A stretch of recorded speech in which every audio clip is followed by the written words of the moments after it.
کہ جو لوگ اچھے ساتھی نہیں ڈھونڈتے، برے ماحول میں رہتے ہیں، برے لوگوں کے ساتھ میل جوڑ اٹھنا بیٹھنا کھانا پینا رکھتے ہیں، یہ بہت خطرے کی گھنٹی، اس سے زیادہ نقصان دہ کوئی شے نہیں۔ اسی لیے اللہ رب العالمین نے سورہ توبہ میں، جس کو توبہ کہتے ہیں، اور صحابہ رضوان اللہ علیہم اجمعین تو کہتے ہیں اس کو فاضحہ کہنا چاہیے۔ توبہ کیا ہے؟ اس میں تو اللہ تعالیٰ نے رسوا کر دیا منافقوں اور کھوٹے مسلمانوں کو، پوری صورت میں ننگا کر دیا کہ اب آخری دور ہے، پیغمبر دنیا سے جانے والا، اب تک تم ٹھیک نہیں ہو، تمہارے کرتوت وہی ہیں، منافقوں کا بیان، کمزور مسلمانوں کا بیان کھول کھول کر سارا آئینے کی طرح سامنے رکھ دیا کہ 23 سال گزر گئے پیغمبر خدا کو تمہاری تربیت کر، اب تک تم نے خامی۔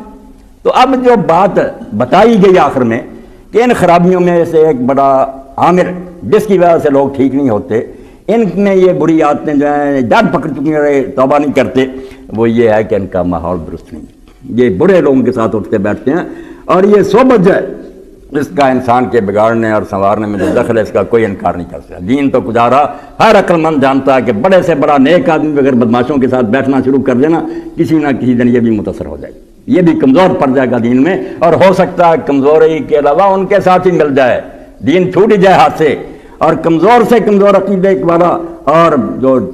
معمولی قسم کا مسلمان ہے وہ بھی اچھے لوگوں کے ساتھ اٹھ بیٹھ کے رکھے، ان کی مجلسوں میں شریک کو، ان کے درسوں میں جائے، ان کے ساتھ تعلق رکھے، تو اس کی کمزوری جو ہے وہ دور ہو جائے گی انشاءاللہ، وہ کمزور مسلمان بھی نیکی میں بہت آگے نکل جائے گی۔